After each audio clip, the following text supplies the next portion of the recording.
Gold trusted gold buyers మీరు తాకట్టు పెట్టిన బంగారాన్ని విడిపించి ఈ రోజు ఉన్న మార్కెట్ ధరకు కొనబడను.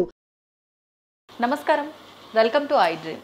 ధర్మ మార్గం విత్ విజిత కార్యక్రమానికి స్వాగతం.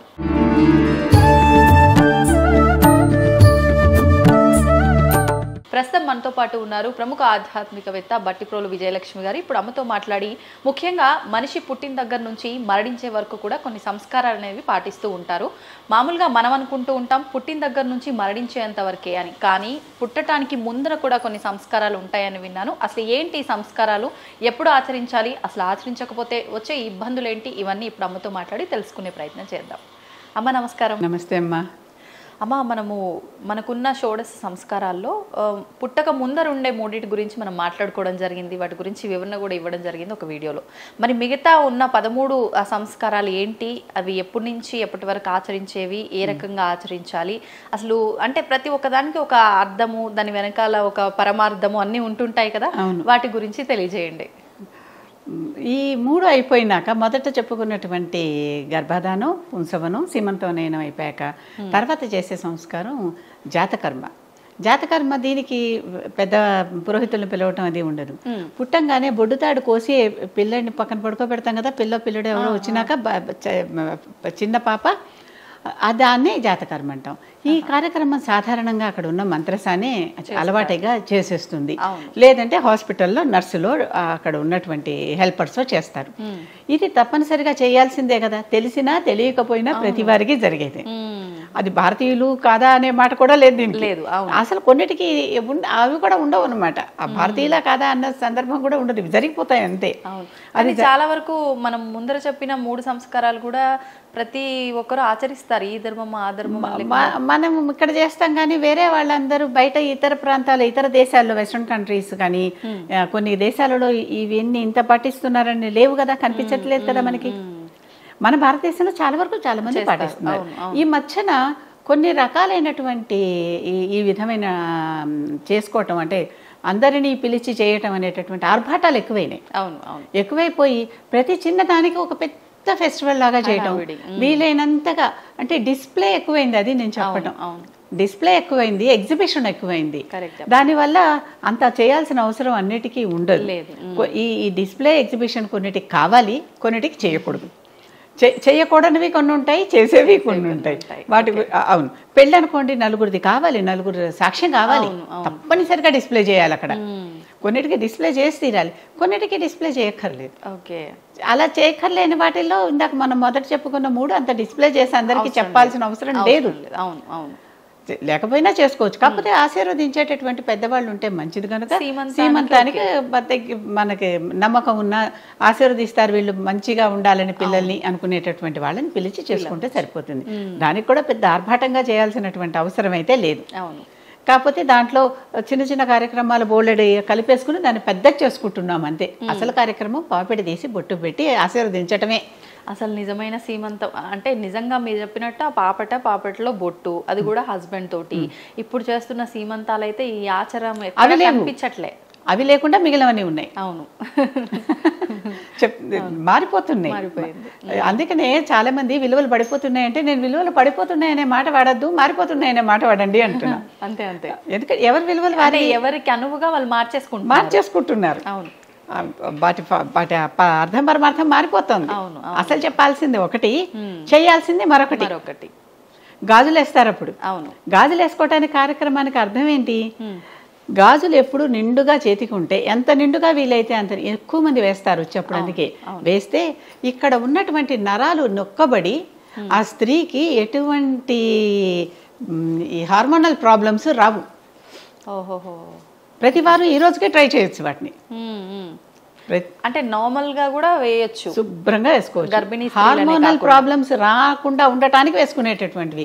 చాలా మంది ఈ హార్మోనల్ ప్రాబ్లమ్స్ వస్తున్నాయని డాక్టర్స్ దగ్గరికి వెళ్తున్నారా, అది అవాయిడ్ చేయొచ్చు. చేతి నిండా గాజులు వేసుకుని ఎప్పటికప్పుడు ఇక్కడ ఇలా నొక్కుంటూ ఉంటే, గాజులు వేసుకోకపోయినా ఎప్పటికప్పుడు ఇలా నొక్కుంటూ ఉంటే కూడా ఈ రిస్ట్ దగ్గర ఆ హార్మోనల్ ప్రాబ్లమ్స్ అవాయిడ్ చేయొచ్చు. లేకపోతే మాకు ఆ ప్రాబ్లం ఈ ప్రాబ్లం అని అనుకుని డాక్టర్ల దగ్గరికి వెళ్తూనే ఉన్నారు కదా. అంటే అందుకోసం ఇక నుంచి అమ్మాయికి హార్మోన్స్ మారిపోతూ ఉంటాయి కదా. ఆ మారిపోయే స్థితిలో ఈ గర్భిణీ స్త్రీ నిలకడగా ఉండటం కోసం, గర్భరక్ష కోసం గాజులు వేస్తారు. అంతేగాని గాజులు వేయటం అక్కడ ప్రధాన ఉద్దేశం కాదు. ఓకే. మారిపోయి దీని రెండో దానికి సెకండరీ యాక్టివిటీకి ప్రాధాన్యత ఇచ్చి ప్రైమరీ యాక్టివిటీని వదిలేస్తున్నారు. అవును, చాలా చోట్ల అదే జరుగుతుంది. ఒక్కసారి అందుకనే ఒక పురోహితుడిని ఎవరినైనా కనుక్కుని ఇది ఏమిటండి, లేకపోతే నేను చెప్పిన ఆ పుస్తకంలో ఒకసారి ధర్మసింధు తెరుచుకుని బాగా ఈజీగానే బయట దొరుకుతాయి. కొంచెం కఠినమైన తెలుగు ఉంటుంది, కొంచెం తెలుగు వచ్చిన వాళ్ళని ఎవరినైనా పట్టుకుని, తెలుగు అంటే మామూలు మనం మాట్లాడుకునే తెలుగు కాదు, అది కొంచెం కఠినంగానే ఉంటుంది. పాతకాలపు తెలుగు కదా, అది తెలిసి ఒకసారి దాన్ని చదువుకుంటే కొద్దిగా కష్టపడితే ఎవరికైనా అర్థమవుతుంది. పోనీ డిక్షనరీ కూడా పక్కన పెట్టుకోవచ్చు. ఇవాళ రేపు ప్రతిదీ గూగుల్లో కూడా చెప్తున్నారు, కానీ గూగుల్ ఎంతవరకు కరెక్ట్ చెప్తుందో తెలియదు. అది కూడా ఇంటర్నెట్లో సెర్చ్ చేసే సమాచారం ఎంతవరకు కరెక్ట్గా ఉంటుందో తెలుసుకోవటం మన విజ్ఞత. ఆడియో బుక్స్ లేవమ్మా? అవి వస్తున్నాయేమో ఇప్పుడు, ఎవరైనా పండితుడు అలా చేసి ఉన్నాయేమో, నేను పరీక్షించి చూడలేదు ఇంతవరకు, అంటే అలా సెర్చ్ చేసి చూడలేదు. అలా సెర్చ్ చేసి చూస్తే అది కూడా బాగానే ఉంటుంది. ఎవరైనా లేకపోతే చక్కగా చేయించవచ్చు ఎవరైనా, ఇప్పుడైనా తెలుసు పండితులు ఎవరైనా చాలా మంది ఉంటారు కదా, వాళ్ళు ఇవన్నీ చేసి ఆన్లైన్లో పెట్టచ్చు. అప్పుడు అది అందరికి హెల్ప్ఫుల్గా ఉంటుంది. అంతే, ఎప్పుడు కూడా ఇలాంటివి కొన్ని అవసరం, తెలుసుకోవటం అవసరం, తెలియటం అవసరం. చేస్తే అది అప్పుడు మనకి పొరపాటు లేకుండా మన పెద్దవాళ్ళు ఏ బాటలో నడిచారో మనం ఆ బాటలో నడిచిన వాళ్ళం అవుతాం. అవును. మరి నెక్స్ట్ సంస్కారం గురించి? నెక్స్ట్ సంస్కారం జాతకర్మ. బొడ్డుతాడు కోసి, అంటే తల్లిని శిశువుని వేరు చేసి, లేకపోతే కలిసిపోయి ఉన్నారు కదా అప్పటిదాకా, తీసుకొచ్చి తల్లి పక్కన విడిగా పడుకోబెట్టడం. ఇది ఆటోమేటిక్గా అందరూ చేస్తారు. ప్రతి వారికి అది జరగందే మనం ఇలా విడిగా ఉండలేము. ఇది ఆ తర్వాత చేసేటటువంటి కర్మ నామకరణం, పేరు పెట్టడం. ఈ రోజుల్లో నామకరణం పుడుతూనే ముందరే పేరు నిశ్చయం చేసుకుని హాస్పిటల్లో రిజిస్టర్ చేసుకుంటే కానీ వాళ్ళు డిశ్చార్జ్ కూడా చేయటం లేదు. కొన్ని కంట్రీస్లో అయితే అది నియమం కూడా, ముందరే పెట్టేసేయాలి అనేది. కానీ మన దాంట్లో నామకరణానికి తర్వాత తీరిగ్గా పెట్టుకోవచ్చు. అంతా అయిపోయాక, పురిటి శుద్ధి అంతా అయిపోయాక 11వ రోజు కానీ 21వ రోజు కానీ అలా మన అనుకూలతలను బట్టి పెట్టుకుని ఆ రోజున తల్లి తండ్రి కలిసి కూర్చుని నిశ్చయించుకుని వాళ్ళకి నామకరణం చేయటం. దానికి అలా చేసేటప్పుడు పురోహితుడు అవసరం ఉంటుంది.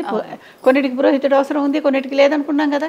ఆ పురోహితుడిని కూర్చోబెట్టి ఒక మంచి రోజున పుట్టినటువంటి పిల్లలకి నామకరణం చేయటం. ఈ నామకరణం చేయటం చాలా ముఖ్యం, తప్పనిసరి, ప్రతి చోట జరుగుతుంది. పురోహితుడు సహాయంతో జరుగుతుందా, సహాయం లేకుండా జరుగుతుందా, ఏం పేరు పెట్టుకుంటారు, ఎలా పేరు పెట్టుకుంటారు అనేది తల్లిదండ్రులకి వదిలేయాలి మనం. ఆ తల్లిదండ్రులు వాళ్ళ పెద్దలో ఎవరో కూర్చుని, నలుగురు కూర్చుని ఈ పేరు పెట్టుకోవాలి అని నిర్ణయించుకుంటారు. ఆ నిర్ణయించుకున్న పేరు వాళ్ళకి పెడతారు. ఇప్పుడు ఈ పేరు పెట్టే విధానం కూడా ఇప్పుడంటే ఏమో కానీ గ్రామాల్లో అయితే ఒక పర్సన్ వచ్చి చాలా హంగామాగా అంతా చాలా బాగుంటుండే అమ్మా. అసలు ఈ పేరు పెట్టే విధానానికి మన పాత రోజుల్లో ఒక పద్ధతి ఉంది. ఆ పద్ధతి ఏంటంటే ఇప్పటికీ జరుగుతుంటుంది అది, కానీ మనం పట్టించుకో. అంటే 3 భాగాలు చేసి ఆ సంవత్సరనామం, మాసనామం, ఆ రోజు ఏ వారం అయింది, ఆ నామాలు వచ్చేలాగా ఈ నెలలో పుడితే ఈ పేరు పెట్టాలి అని అది పెట్టి మళ్ళీ వ్యవహార నామం అని మనం పెట్టుకునే పేరు పెడతారు. ఎప్పుడు పుట్టారో తెలియని, డాక్యుమెంట్ చేయలేని అన్ఎడ్యుకేటెడ్ వాళ్ళు ఉన్నప్పుడు, ఇల్లిటరేట్ వాళ్ళు ఉన్నప్పుడు, చాలా మందికి మేము ఎప్పుడు పుట్టామో మాకు తెలియదండి అనేవాళ్ళు ఎంతో మంది ఉన్నారు. ఇప్పటికీ ఈ రోజులకి ఉన్నారు. అవును. అలాంటి వాళ్ళందరికీ ఆ నామాలు గుర్తుపెట్టుకుంటే వాడు ఏ నెలలో పుట్టారు, ఏ రోజు పుట్టారు, ఏ సంవత్సరంలో పుట్టారో చెప్పేస్తారు. లేకపోతే ఫలానా తుఫాన్ వచ్చిన రోజు, లేకపోతే ఫలానా పుష్కరాలు వచ్చిన సంవత్సరం ఇలా చెప్పుకోకుండా. అవునవును. ఎందుకంటే పుష్కరాలు కానీ వస్తూనే ఉంటాయి. చాలా మంది ఇలానే చెప్తూ ఉంటారు. అదే అలవాటైపోయింది. అది అలవాటైపోయింది. లేకపోతే ఇది అయిపోయాక తర్వాత ఏదో గ్రహణం వచ్చింది, లేకపోతే ఆ పండగ వచ్చింది, ఆ పండగకి 4 రోజులు ముందు, ఈ పండగకి 4 రోజులు వెనక అని చెప్పుకుంటూ ఉంటారు. ఏ సంవత్సరంలో పండగ అనుకోవాలో మరి కదా, అది అర్థం కాదు. అందుకని ఇది అలవాటు చేసుకోవాలి. చేసుకుంటే చక్కగా అలా ఉండేవి. మనకంతా అంత చక్కటి సిస్టమటైజ్డ్ పద్ధతులు ఉన్నాయమ్మా మనకి. అవన్నీ పోగొట్టుకున్నాం. పైగా చేదస్తం అంటున్నారు, ఏవో అంటున్నారు. ఇప్పుడంటే ఈ డేట్లు ఇలా వచ్చేసి ఒక రకమైన యూనివర్సల్ సిస్టమ్ వచ్చేసింది డేటింగ్కి. అంటే డేట్ ఫిక్స్ చేసుకోవటానికి. అంటే ఈ సంవత్సరం, ఈ నెల, ఈ రోజు అనే డేట్ అనేది పెట్టుకొని తేదీలు పెట్టేసుకోవటం వచ్చింది. అలా ఒకప్పుడు లేవు కదా. లేవు. కనుక అలాంటిది ఇది. ఆ విధంగా నిశ్చయం చేసుకుంటే నామకరణం చేయటం సులభం అవుతుంది. అవును. ఎవరైనా పేరు పెట్టేటప్పుడు ఆ పేరుకి ఫలితాన్ని ఆలోచించి ఆశించి పిల్లలకి దేవుడి పేరు పెట్టుకుంటే మంచిది అంటే ఎప్పుడు పిల్లల పేరు పిలుస్తూ ఉంటే ఆ దేవుడిని తలుచుకుంటూ ఉంటాం కదా. నామస్మరణ కలిగి నామస్మరణే ధన్యోపాయం నహి పశ్యామో భవతరణే. కనుక ఆ విధంగా తలుచుకోవటం అనమాట. Okay okay. మరుసటిదమ్మా అసలు అంతేకాదు, ఇక్కడ ఇంకోటి ఉంది. అజామిలుడు చిట్ట చివరిలో నారాయణ అని కొడుకుని పిలిచినందుకు వైకుంఠం వచ్చింది. మనకు కార్తీక పురాణంలో ఉంటుంది. అదే అప్పటిదాకా ఎన్ని వెధవ పనులు చేసినా, ఎన్ని అసలు వంశానికి ద్రోహం కలిగించే పనులు చేసినా, ఎన్ని నియమాలు ఉల్లంఘించినా చిట్ట చివరిలో కొడుకుని పిలిచాడు. నారాయణ నుండి కూడా కాదు. అంటే మనం దీన్ని బట్టి తెలిసి తెలియక ఏ రకంగా అయినా భగవంతుని నామాన్ని తలవటము, ముందర నామం తలవండి చాలు, అంతే. తరుణోపాయం అదే. అందుకే భగవంతుని తిట్టిన వాళ్ళకైనా తిడుతూ అయినా నన్ను తలుస్తున్నాడు అని. అదే కదా జయ విజయులు 3 జన్మల్లో మాకు నీకు విరుద్ధంగా అయినా సరే నిన్నే తలుచుకుంటూ ఉంటాం కదా. ప్రహ్లాదుడు అంటాడు నాకంటే ఎక్కువ నువ్వే తలుచుకుంటున్నావు హరిని అంటాడు తండ్రితో. అవును. అది కనుక నామకరణం ఈ రకంగా. ఓకే, ధన్యవాదాలమ్మా. Thank you. And for more videos, please subscribe to iDream. Please subscribe to iDream. Please subscribe iDream. And please subscribe to iDream. For more videos, subscribe to iDream. please like, share and subscribe to the channel. Congratulations, iDream. Subscribe to iDream. Subscribe to iDream. So subscribe to iDream Media. iDream ki iDream team andarki huge congratulations. Please subscribe iDream Media. Please subscribe to iDream. Subscribe iDream. Please subscribe to iDream. iDream అంటే నా కళల channel subscribe చేసుకున్న నోరు తిరుగుతలేదు, మీరైతే గంట గుర్తు కొట్టండి. For more such videos, please subscribe to iDream.